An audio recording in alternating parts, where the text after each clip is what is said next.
यहाँ पे आएगा 2 + a। आई का मतलब वही है जो यहाँ पे आई कैप होता और यहाँ पे जे कैप होता, तो वही मतलब है, बस आई है वो कोई भी चीज़ को 90 डिग्री रोटेट करता है। अगर ये याद रह जाए ना यहाँ पे, तो हम जब सर्किट्स पढ़ेंगे उसमें, आपने 11th में भी वही सर्किट्स पढ़ी होगी, LCR सर्किट्स, वहाँ पे जब आई आता है तो उसका मतलब क्या होता है आपको रियलाइज हो जाएगा। आई का मतलब है 90 degree phase shift. Complex conjugates को डिफाइन किया गया कैसे?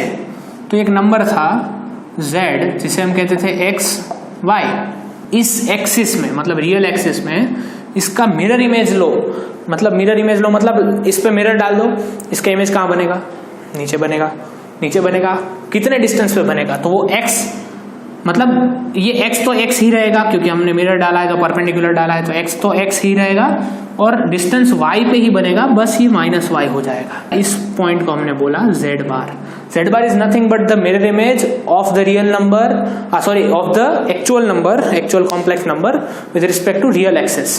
रियल एक्सिस पे मिरर इमेज लिया गया है तो z बार मिल गया, जिसे हमने कहा कॉम्प्लेक्स कॉन्जुगेट या समटाइम्स सिर्फ conjugate. So if z equal to x plus iy, then z bar which is called complex conjugate is x minus iy, इसे कहेंगे कॉम्प्लेक्स कॉन्जुगेट और सिर्फ कॉन्जुगेट। सो इसकी प्रॉपर्टीज क्या है? इसकी प्रॉपर्टीज है मस्त मस्त प्रॉपर्टीज क्या है? z1 प्लस और माइनस z2 का पूरे का कॉम्प्लेक्स कॉन्जुगेट करो, या फिर z1 का अलग से करो और z2 का अलग से करो और उनका प्लस माइनस करो, चलता है। z1 z2 का कॉम्प्लेक्स कॉन्जुगेट करो या फिर z1 का अलग से करो, z2 का अलग से करो, बाद में मल्टीप्लाई करो, चलता है। पहली प्रॉपर्टी। दूसरी प्रॉपर्टी, तीसरी प्रॉपर्टी क्या है? z1 z2 को डिवाइड करके पूरा कॉम्प्लेक्स कॉन्जुगेट करो या फिर एक एक का कॉम्प्लेक्स कॉन्जुगेट करके डिवाइड करो, इट इज सेम ही बात। इसमें मतलब 5 भी आ जाए, z1 z2 z3 z4, तो भी हर एक का कॉम्प्लेक्स कॉन्जुगेट अलग अलग से लिख सकते हो। मतलब इसमें कुछ प्रूव करने लायक है नहीं। ऐसे x प्लस iy लिखोगे, x1 प्लस iy1 लिखोगे, x2 प्लस iy2 लिखोगे, इसको मल्टीप्लाई करोगे, बाद में बार लोगे, जो आंसर आएगा उसमें i की जगह -i डालना है। कॉम्प्लेक्स कॉन्जुगेट का मतलब है i की जगह -i, बस भूल जाओ बाकी सब। मिरर इमेज तो समझने के लिए है, कहीं पे भी i दिखे वहां -i करो, बस काम खत्म। तो -i भी +i हो जाएगा अपने आप, पर i दिखे वहां -i करो तो काम हो जाएगा।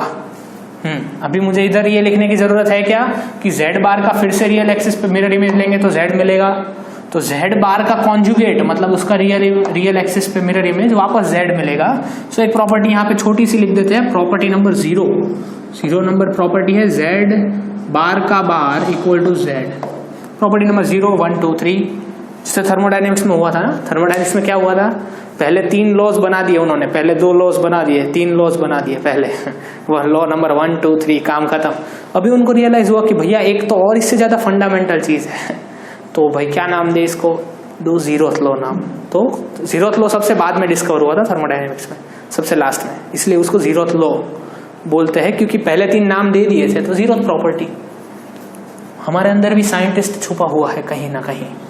चलो अच्छा, अभी एक और चीज काम की चीज क्या है? 4th प्रॉपर्टी, कि जो मॉड z का स्क्वायर था उसे भी हम z बार लिख सकते हैं।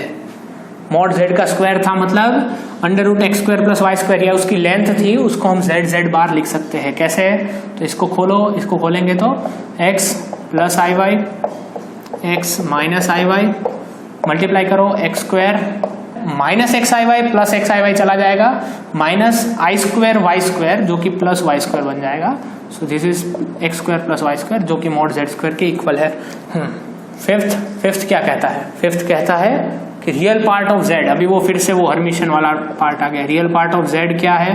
वो z + z बार बाई 2 है, और इमेजिनरी पार्ट ऑफ z क्या है? वो z - z bar upon 2i है। तो अभी हमें पता है कि ये मॉड z² जो है वो लेंथ है वेक्टर की, और वो एक रियल नंबर है। तो कोई भी कॉम्प्लेक्स नंबर को रियल नंबर बनाने की रेसिपी क्या है? रेसिपी है कि उसको उसके कॉम्प्लेक्स कॉन्जुगेट से मल्टीप्लाई करो। समझ गए क्या?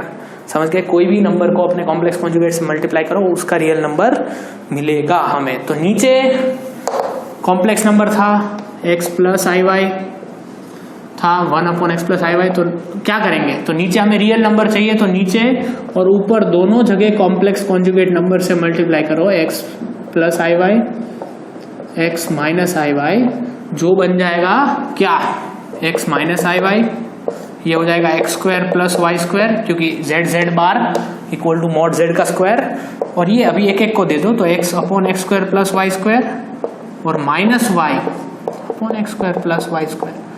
हमें बस ये ध्यान में रखना है कभी भी नीचे कॉम्प्लेक्स नंबर नहीं दिखना चाहिए। It can not stay in the denominator, it has to be in the numerator. नीचे रियल नंबर होगा। मजा। चलो, प्रॉपर्टीज ऑफ मॉड्यूलाई।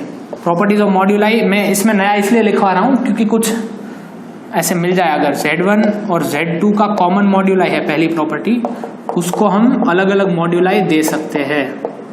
इसको प्रूव कर सकते हैं। वैसे इसको प्रूव करना इतना मुश्किल नहीं है। x प्लस आई वाई लिखो, x1 plus i y one, x2 plus i y two, multiply करो, मॉड लो, इधर अलग अलग मॉड लेके बाद में उस मॉड को मल्टीप्लाई करो, आंसर सेम आएगा।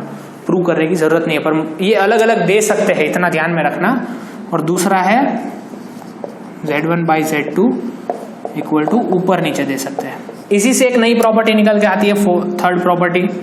वो क्या कहती है? वो कहती है जेड स्क्वायर का मॉड है उसमें मॉड ऑफ जेड स्क्वायर हो जाएगा।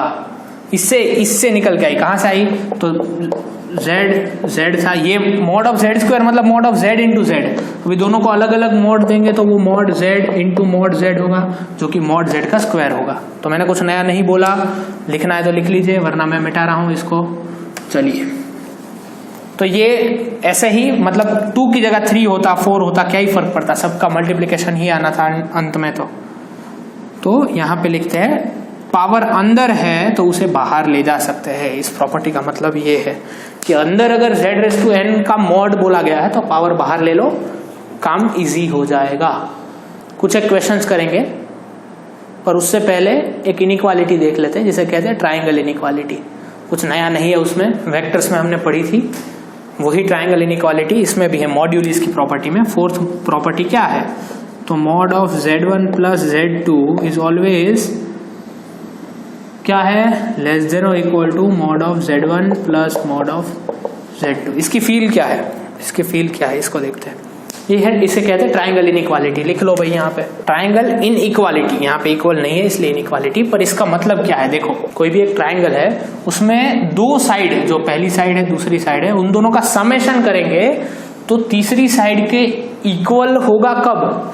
जब ये दोनों साइड ऐसे होंगी, मतलब ये एंगल आप बढ़ाते जाओ बढ़ाते जाओ बढ़ाते जाओ और नियरली 180 डिग्री के आसपास ले जाओ। मतलब एग्जैक्टली 180 नहीं, फिर तो ट्राइंगल ही खत्म हो जाएगा, बट 180 के बहुत पास, 10 to 180, मतलब बहुत ज्यादा पास उसको ले गए अगर इसको खोल के एंगल को, तो ये ऐसा कुछ बनेगा।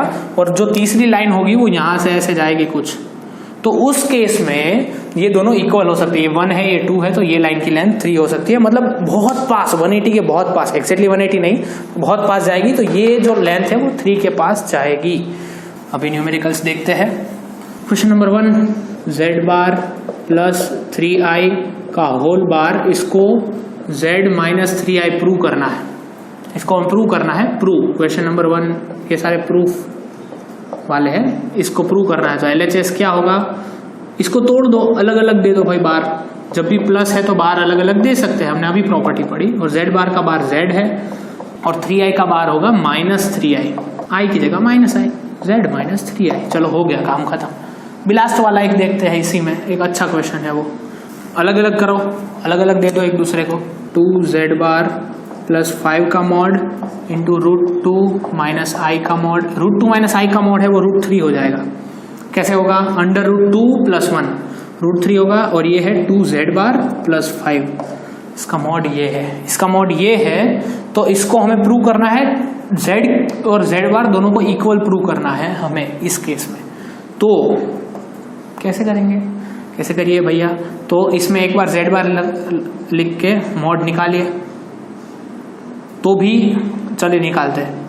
2x minus i Y plus 5 √3 under root 2x plus 5 का होल स्क्वायर प्लस 2y का होल स्क्वायर, ऐसा रूट आएगा इसमें कि 2x प्लस 5 रियल है और ये माइनस 2y जो है वो कॉम्प्लेक्स है, तो उसका स्क्वायर हो जाएगा प्लस 2y। और ये जो है उसी को हम मॉड लिख सकते हैं 2z प्लस 5 का। इसका भी करके देखो, यही आंसर आएगा। So it is the same. चलो हाँ, अभी नेक्स्ट है स्केच द फॉलोइंग पॉइंट्स। ये real part of z bar minus i equal to 2 है।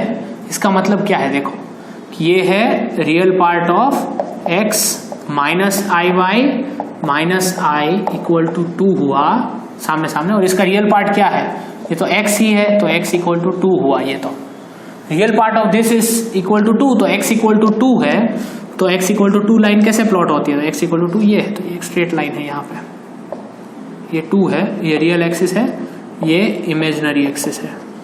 चलो और अभी एक नया क्वेश्चन देख लेते हैं लास्ट, ये तो इजी है भाई, 2z माइनस आई का मॉड, ये क्या देगा 2 को मॉड से बाहर निकाल सकते हैं क्या, इस पूरे को हम ऐसा लिख सकते हैं 2z माइनस आई बाई 2 का मॉड इक्वल टू 4, तो 2 को मॉड से बाहर निकालेंगे तो mod of z minus i by 2 equal to 2, नीचे चला गया 2, और ये तो एक सर्कल है जिसका सेंटर है i बाई 2, तो ये ऐसा सर्कल है जिसका सेंटर i बाई 2 है, ये i होता तो ये i बाई 2 है, और ये सेंटर है और रेडियस है 2, तो ऐसा कुछ सर्कल बनेगा यहाँ पे, ये रेडियस 2 है, ऐसा कुछ सर्कल इस केस में बनेगा।